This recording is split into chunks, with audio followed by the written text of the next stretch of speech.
rin ang iyong kasama. We're the place where you truly belong. Mula sa TVH Group of Networks, ito ang inyong himpilan. Ito ang inyong tahanan. Number 1 sa Mega Manila.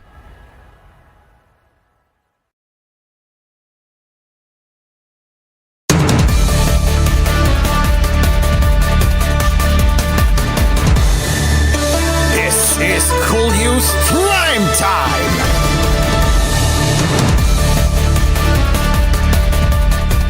Good evening, Luzon, Visayas, and Mindanao. This is Stephen Iwanag del Sol for koolNews Primetime. You're listening on Kool FM Nationwide and News Radio 93.1 and bringing the latest stories that care for you.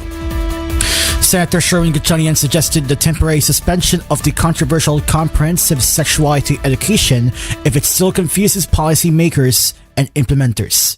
At the Senate panel on basic education's Tuesday hearing, panel head Senator Sherwin Gatchalian asked the DepEd whether or not educators tasked to teach the CSE are trained to identify which reference materials are allowed to be used in teaching sex education under DepEd Order Number 31. Gatchalian said, are they trained to be culturally sensitive and that these types of materials should not be taught in their classrooms? At the end of Gatchalian's prodding was DepEd Assistant Secretary Janelle Datukan, who noted that this was emphasized in all training attended by the educators. But Gatchalian said this is not enough. He pointed out DO 31 calls for kindergarten all the way to grade 12. Nakita mo yung disconnect? Because I'm trying to understand the teacher. The teacher now is given leeway to use reference materials as what you said earlier, and part of the reference materials identified is the UNESCO Technical Guide, he pointed out. Citing an example, Gatchalian said the UNESCO guidelines state that the children aged 5 to 6 under Teach Stage 1 should be taught that there is a need for humans to enjoy their bodies as well as being close to others throughout life. For his part, Datukan answered that the UNESCO document only provides the framework for the implementation of the comprehensive sexuality education. Datukan said, we here at DepEd did not adopt in its entirety. We use it as a basis for creating or crafting our own curriculum for CSE that is age appropriate, that is developmentally appropriate, and that's culturally sensitive, which also covers the religious beliefs and other orientations. For his part, Gatchalian said he understands that it's up to the teacher now to be culturally sensitive when it comes to teaching sexuality education, but he likewise emphasized the need for training and clarification for each policy that is being implemented. Gatchalian said, because if you are confused from the top, rest assured that the teacher will also be confused because they are the ones tasked to implement all the way to our last classroom in our country. So that's why, if you ask me my own personal opinion, if this is a source of confusion, then let's suspend it for now. He said this should be done until the government fixes and makes sure that the order is clear from the policymakers, noting the need for it to stay faithful to the reproductive health law. A vehicle boarded by Quezon City 2nd District Representative Ralph Wendell Tulfo was caught illegally using the EDSA busway, Senator Rafi Tulfo himself confirmed to reporters on Tuesday. Despite this, Senator Tulfo sees nothing wrong with the incident since his son did not lie and escape the authorities. According to MMDA, only buses, responding emergency vehicles, as well as selected top-ranking officials including the President, Vice President, House Speaker, and the Chief Justice of the Supreme Court are presently allowed to use the lane. Senator Rafi Tulfo said, inadmit naman na hindi naman niya nagsinungaling at nag-apologize siya, so wala akong nakikitang problema doon. As long as hindi siya tumakas, hindi siya gumagamit ng plakang 8, which karapatan niyang gumamit, pero hindi siya gumamit, it just shows na hindi siya abusado. Ang pagkakaalam ko yata nagmamadali siya. Yung driver niya yata ang pumasok doon sa bus stop at pinagalitan ko siya. Pinagsabihan ko, pinagalitan ko. According to the senator who chairs the Senate panel on public services, his son apologized to him for the incident, adding that he also instructed the congressman to apologize to everyone else. The Philippine National Police Highway Patrol Group will boost its presence and patrols along the Marikina Rizal Laguna Quezon Highway following a viral video of a fatal incident involving 2 motorcycle riders recently. The 2 riders' motorcycles crashed into a group of bystanders, resulting in the vlogger's death and injuries to 4 other individuals. HPG spokesperson Lieutenant Dame Malang said in an interview with reporters at Camp Crame on Tuesday. The incident prompted HPG Director Brigade General Eleazar Mata to increase their presence along the 115-kilometer long road by adding between 10 and 15 officers from the highway patrol teams of Laguna, Cavite, and Quezon, Malang announced. He pointed out that the Rizal Highway Patrol team has only 17 officers. Malang said, yung kabuuang araw o magdamag natin talagang pupunaan ng tao ng HPG, lalo higit doon sa mga area na laging pinapapasyalan ng mga tao o yung dagsa, kung saan talagang maraming nagdadrive, mostly dito sa may Palo Alto, dito sa Devil's Curve. Makakaasa yung mga publiko na yung Sabado, Linggo ay pupunuan natin ng HPTs ito yung nabanggit na area. The HPG spokesperson added, the viral crash was the 30th incident along the Marilake Highway recorded by the Rizal HPT from January 1 to January 28, according to data from the HPG. A total of 158 incidents along Marilake Highway were logged from January 1 to December 31, 2024, 110 of which took place in the Palo Alto and Mount Masungi area. Malang added that the HPG was still investigating the recent fatal incident, stressing that the overspeeding is prohibited under the Land Transportation and Traffic Code. LTO Chief Vigor Mendoza II, meanwhile, ordered its Calabarzon office to go after erring riders along Marilake Highway. Mendoza said in a separate statement, "We have to put a stop to this practice because it endangers the lives of not only the motorcycle riders but also the other road users passing in the area.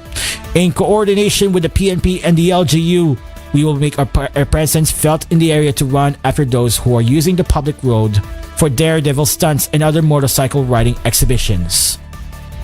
This is koolNews Primetime. The Philippine flag now flies at half-mast in front of the Cotabato City Hall as the local government here mourns the passing of one of the members of the Sangguniang Panlunsod on Sunday.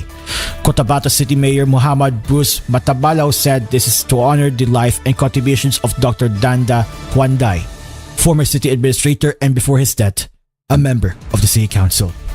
Former Cotabato City Mayor Cynthia Goyani Sayadi announced the passing of Huanday via her Facebook page on Sunday. "Today, I lost a very strong pillar of our family. Uncle Dan, my mother's brother, joined our creator. No words can describe how I feel right now. I am in so much pain," according to the former mayor. Goyani Sayadi described Huanday as one official who was passionate about his work. Days before he died, Dr. Huanday was named as one of the 10 outstanding bridging leaders of the Asian Institute of Management. Huanday is seeking re-election in this year's local elections. During Monday's convocation on Cotabato City Hall, employees paid tribute to Huanday, describing him as a beacon of leadership and dedication, consistently serving with integrity, passion, and deep commitment to the progress of Cotabato City. Vice Mayor Butch Abu described Huanday as a dedicated public servant with integrity who served the people of the city regardless of their political, cultural, and religious affiliations. They said Huanday's contribution has left an indelible mark on our governance and life of the people he has touched. Hashim Mantikayan, president of League of Bangsamoro Organizations where Huanday served as a member of the Supreme Council representing the Medical Society, described the late councilor as a compassionate and committed leader who devoted his life to serving the Bangsamoro region, uplifting its people and advocating for their health and welfare. Maguindanao del Norte Governor Abdurauf Bacauca said Huanday was a former executive director of the Bangsamoro Development Agency, the economic arm of the Moro Islamic Liberation Front, established in 2002 under the 2001 government and MILF Tripoli Agreement to determine and manage relief, rehabilitation, and development in the conflict-affected communities in Mindanao. His dedication to governance and the welfare of the Bangsamoro serves as an inspiration to all of us. For the entertainment news before we go on break, the iconic Pinoy Big Brother house has once again opened its doors to welcome a fresh set of housemates for the new season. ABS-CBN and GMA have made a big announcement. On 24 Oras, the two networks will collaborate to bring the upcoming season to the screen in celebration of the franchise's 20th year on local television. The PUB Celebrity Edition collab is set to feature GMA Sparkle artists and ABS-CBN Star Magic talents bound for the daunting task of Big Brother that will ultimately challenge their resolve and camaraderie as to who will emerge victorious as the big winner among the pool of celebrities. Upon the announcement of both network giants, social media users have mixed feelings about how the upcoming season will turn out to be. It what seems to be a clash of fan bases from the two networks. Some shared doubts how well GMA artists will fare in the show considering how the last season of the show, PUBG Gen 11, have garnered a mass following with 2.26 million concurrent viewers across ABS-CBN's online streaming platforms. Some users also clamored that instead of GMA hopping into the PBB franchise, the network should have renewed previously discontinued shows under their wings such as Survivor Philippines, Extra Challenge, Starstruck, among others. Meanwhile, many are looking forward to this new PBB season and what new concepts it will bring to the table as GMA and ABS-CBN once again shook hands to collaborate on a show, something that felt far-fetched prior to the loss of the latter's network franchise. Some also share their bets for who should join the season. Despite the polarizing opinions online, what is now considered the collaboration of the year has been officially sealed with the big contract signing program at the Pinoy Big Brother house earlier January 28. This will not be the first time since the GMA and ABS-CBN will collaborate on a show, as they previously signed a contract last 2024 to air the latter's new time show, It's Showtime, on the main Kapuso channel. It was also back in 2023 when both networks partnered with VU Philippines for the series Unbreak My Heart, which starred Kapamilya and Kapuso actors. This is koolNews Primetime. We will return after this break.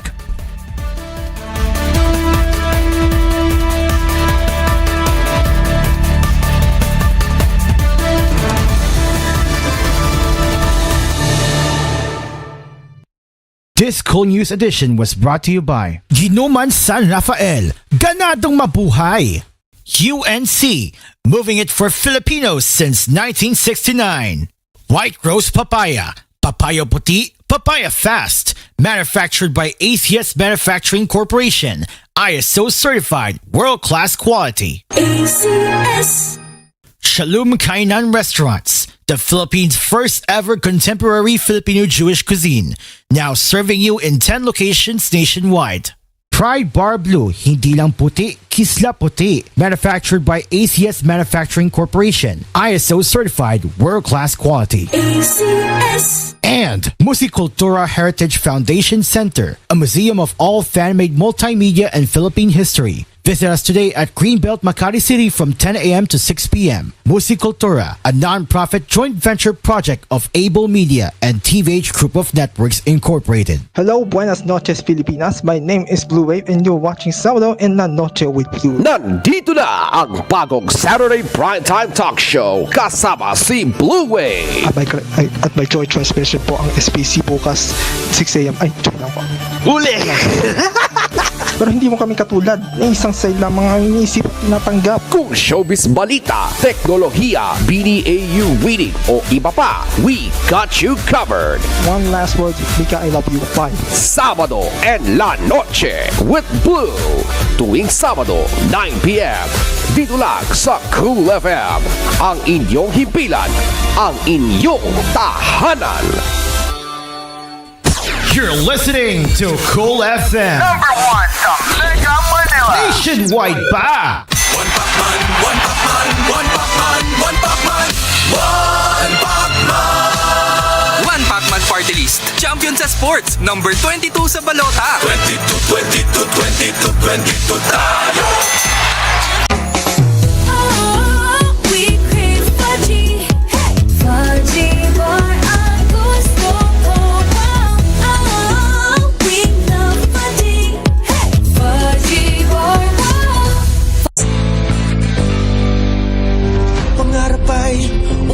Pero minsan ay salungat. Sa barangay nagtutulungan at may taglay na kabayanihan. Kabayani kita sa Ginebra. Ikaw ang inspirasyon. Kahit di madali, katuwang sa bawat sandali. Kabayani kita sa One Ginebra Nation. Sa tapang nyo, mas ganado ako. Kabayani kita sa One Ginebra Nation. Kaya para sa barangay, ako namang mag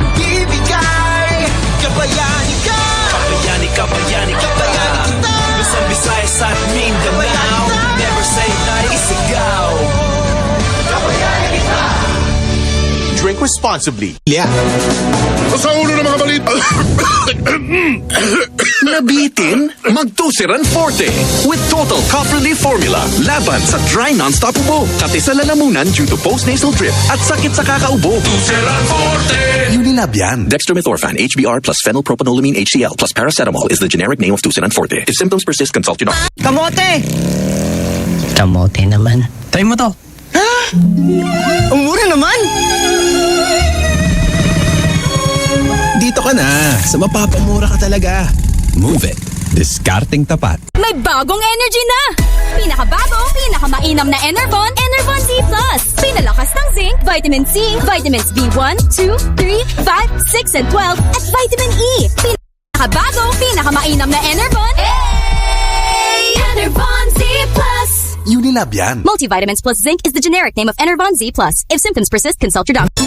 Wow, Mari, long time no see. Sa dinami-rami ng lugar, dito pa tayo magkikita. Saan ka pupunta at mukhang pagod na pagod ka na? Oo, Mare. Ito, hinahanap ko si Mark. Ha? Sino si Mark, Mare? Baka magselos dyan si pare, ha? Naku, Mare, hindi.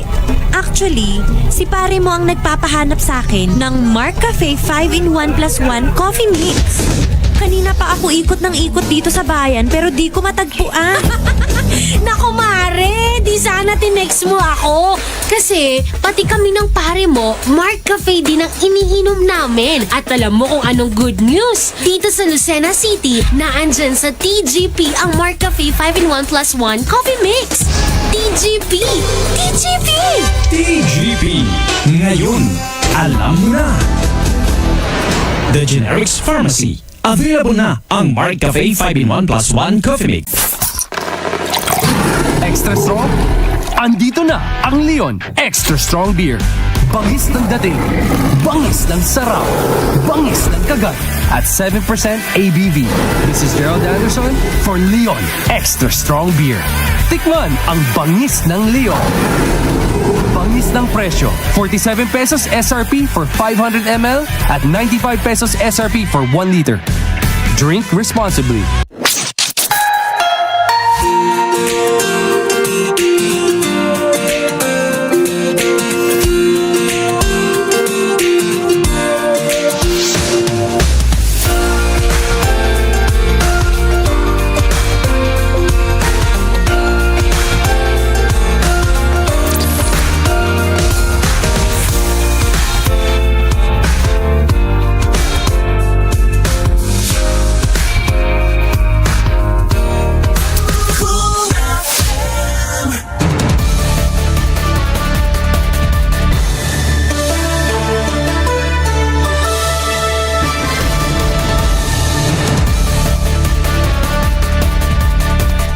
Welcome back.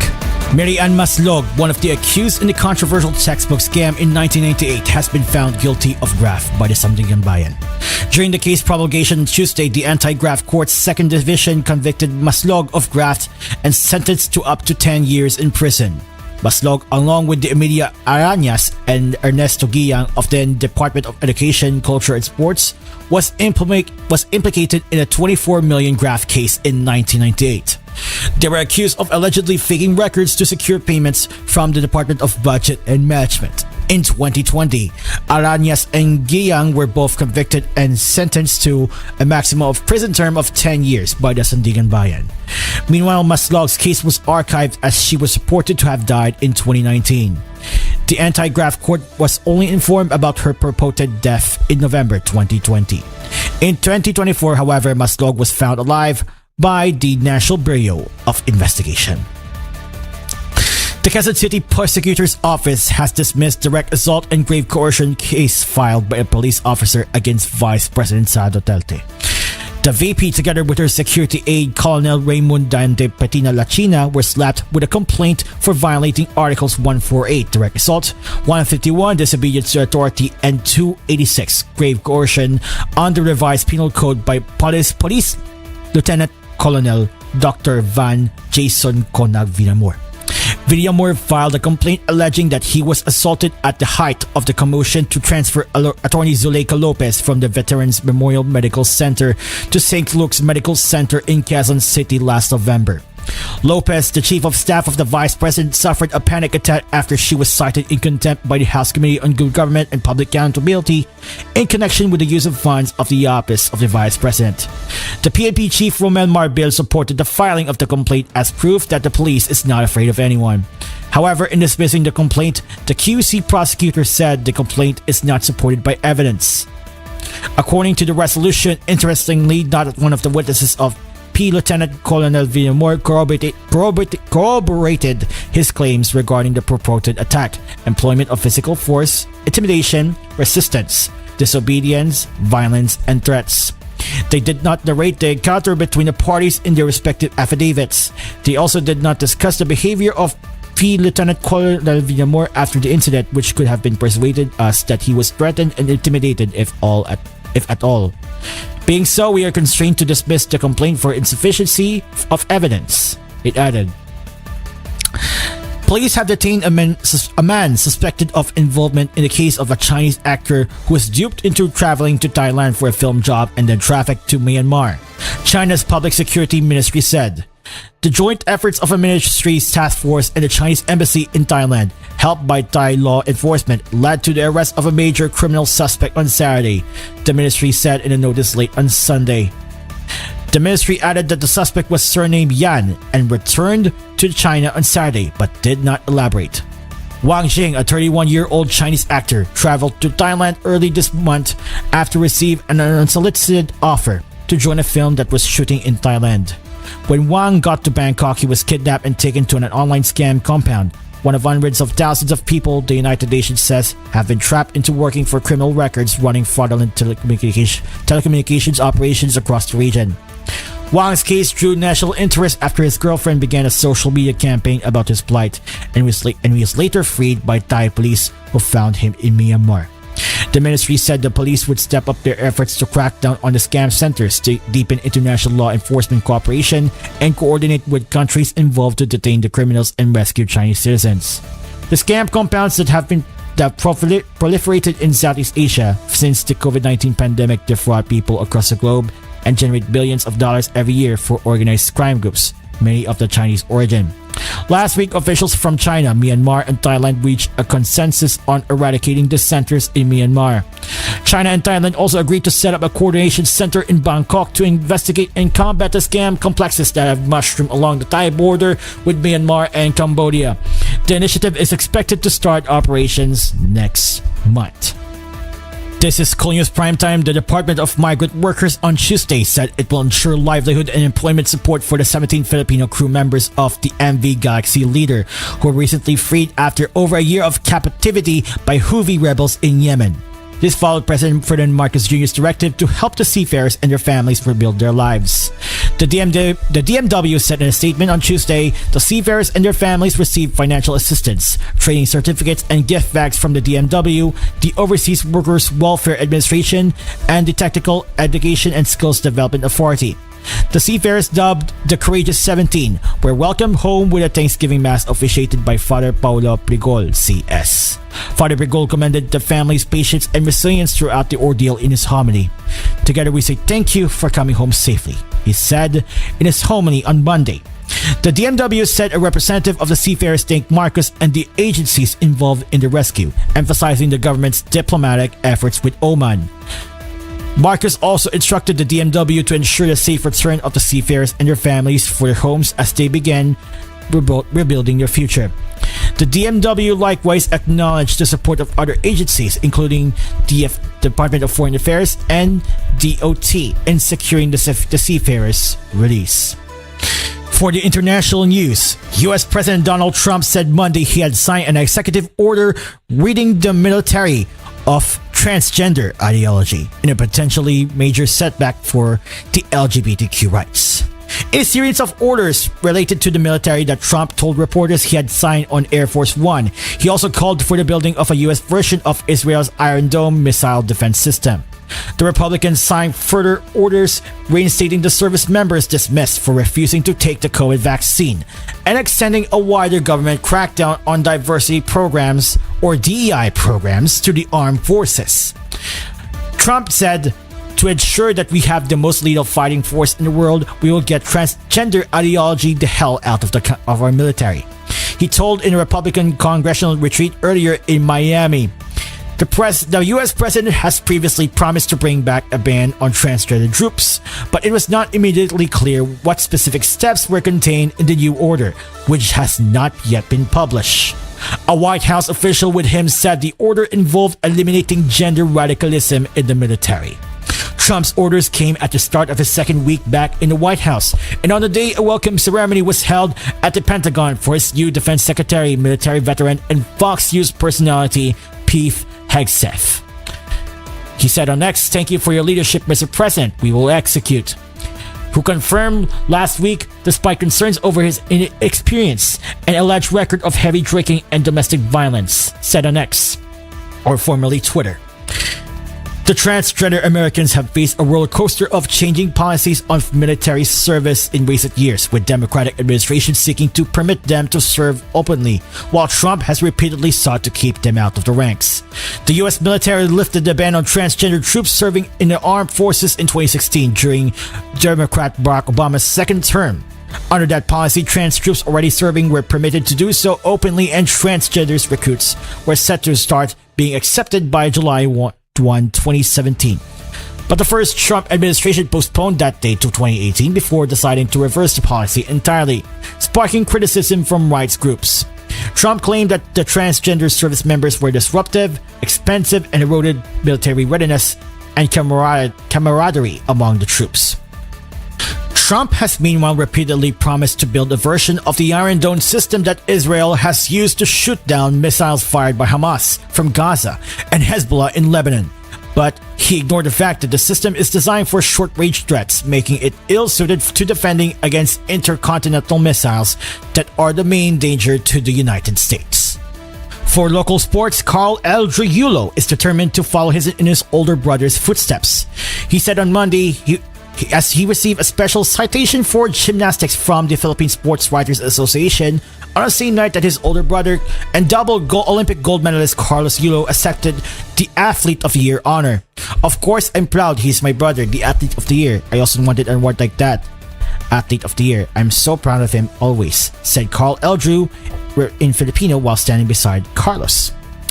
The brothers had several interactions during the PSA Awards night at the Manila Hotel, posing for photos with their trophies and talking to reporters together after the program.